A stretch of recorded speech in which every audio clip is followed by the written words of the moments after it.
الحمد للہ رب العالمین والعاقبۃ للمتقین والصلاۃ والسلام علی سید المرسلین۔ ناظرین کرام السلام علیکم ورحمۃ اللہ وبرکاتہ۔ ایمانی صفات کا عنوان لے کر آپ کی خدمت میں حاضر ہوں۔ ایمانی صفات کے تعلق سے اس بات کا ذکر خیر کر رہا تھا کہ صحابہ کو قرآن حکیم سے کیا تعلق اور کتنا لگاؤ تھا،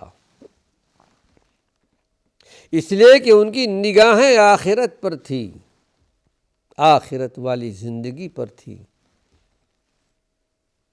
جانتے تھے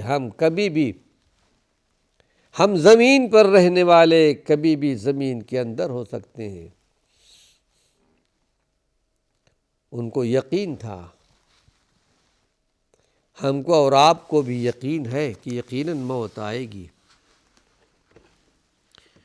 لیکن وہ جذبہ دینی ہمارے اندر ایسا نہیں ہے جو صحابہ کے اندر تھا۔ کاش کہ اللہ رب العالمین ہم کو اور آپ کو بھی وہی جذبہ عطا فرمائے۔ حضرت عبداللہ بن مسعود رضی اللہ عنہ، حضرت سالم مولا ابو حذیفہ اور حضرت معاذ بن جبل ہیں اور ابی بن کعب ہیں، ان کی ساری زندگی قرآن حکیم کے پڑھنے میں پڑھانے میں وقف کر رکھی تھی،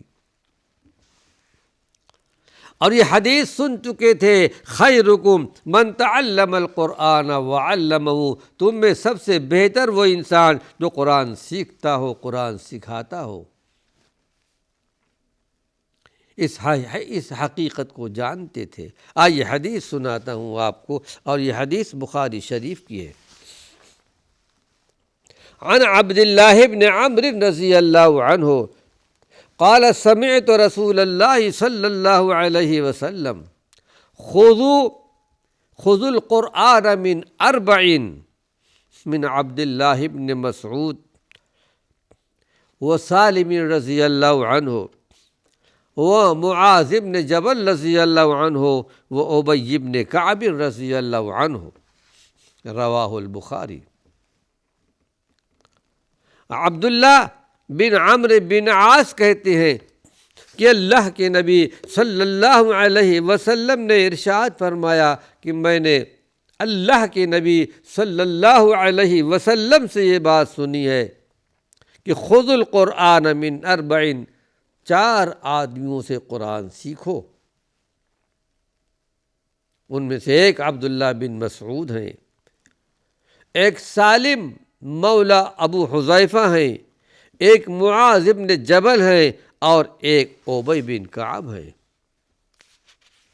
یہ چاروں قرآن حکیم کے قراء تھے، بہت اچھی آواز میں اور قرات کیا کرتے تھے۔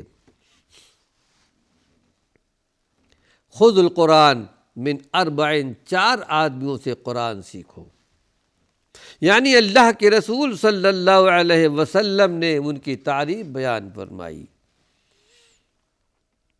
ان میں سے ایک ابی بن کعب بھی تھے، امام القراء تھے، اور یہی ابی بن کعب ہیں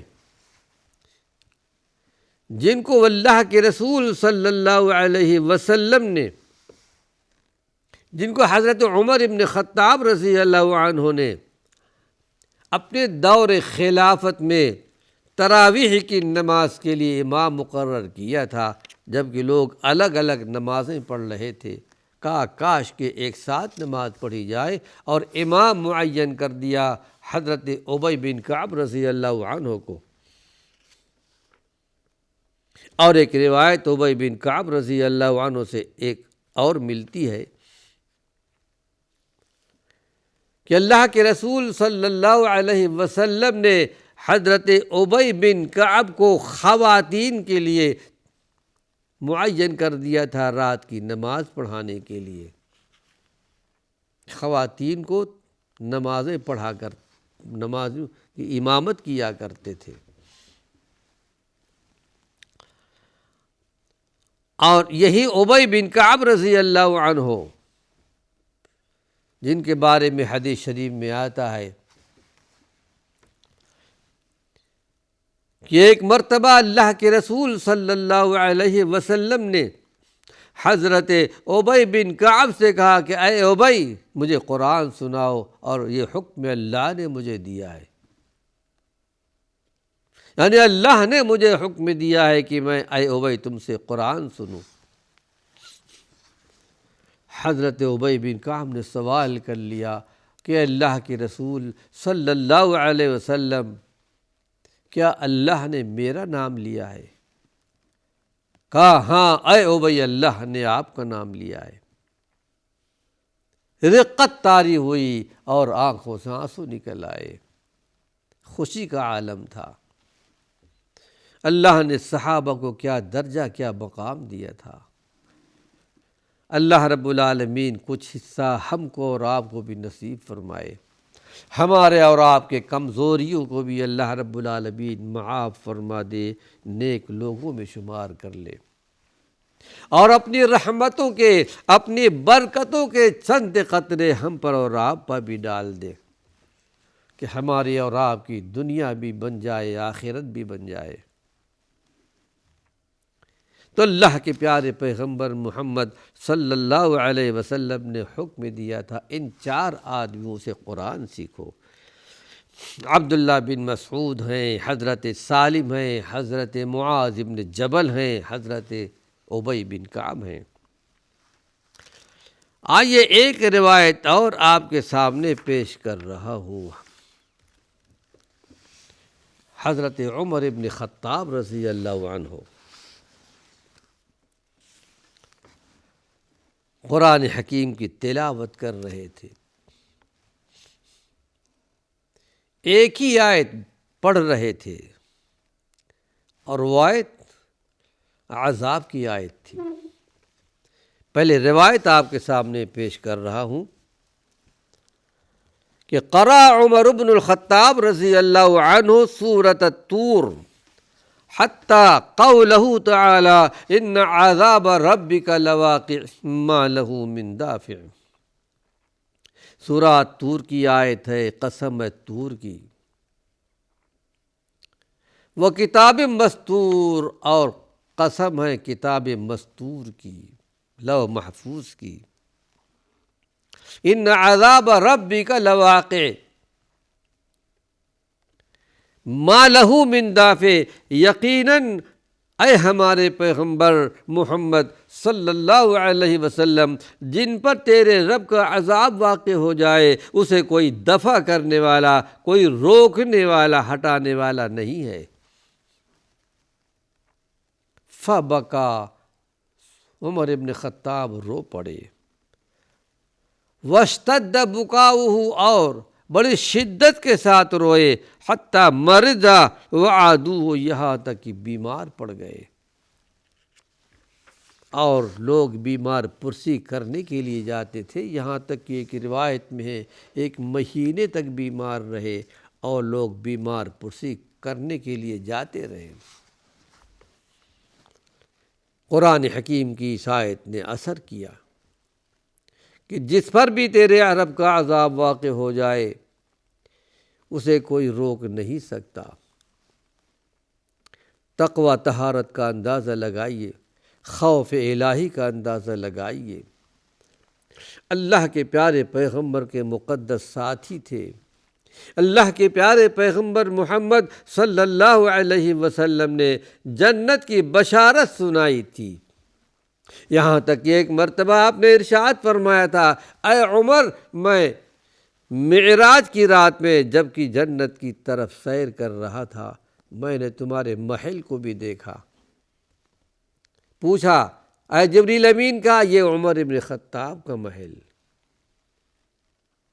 دنیا کے اندر موجود تھے، اللہ رب العالمین نے جنت میں ان کا محل تیار کر رکھا، پھر بھی اللہ کا ڈر، پھر بھی عذاب آخرت کا ڈر۔ اور آگے حدیث آ رہی ہے، اللہ کے پیارے پیغمبر کے مقدس ساتھی تھے۔ ان عذاب ربک لواقع ما لہ من دافع، جس پر اللہ کا عذاب واقع ہو جائے اسے کوئی روک نہیں سکتا۔ عذاب آخرت سے پناہ مانگنی چاہیے۔ حدیث شریف میں آتا ہے کہ اللہ کے رسول صلی اللہ علیہ وسلم ایک دعا سکھاتے تھے صحابہ کو، جس طرح قرآن یاد کراتے تھے، قرآن سکھاتے تھے۔ کہ ہمیں اللہ کے نبی صلی اللہ علیہ وسلم اس طرح یہ دعا سکھاتے تھے جس طرح قرآن کی تعلیم آپ دیا کرتے تھے کہ اللہم انی اعوذ بک من عذاب القبر ومن عذاب النار، اے اللہ میں عذاب قبر سے پناہ مانگتا ہوں، اے اللہ میں عذاب جہنم سے پناہ مانگتا ہوں، واعوذ بک من فتنۃ المحیا والممات، اے اللہ میں پناہ چاہتا ہوں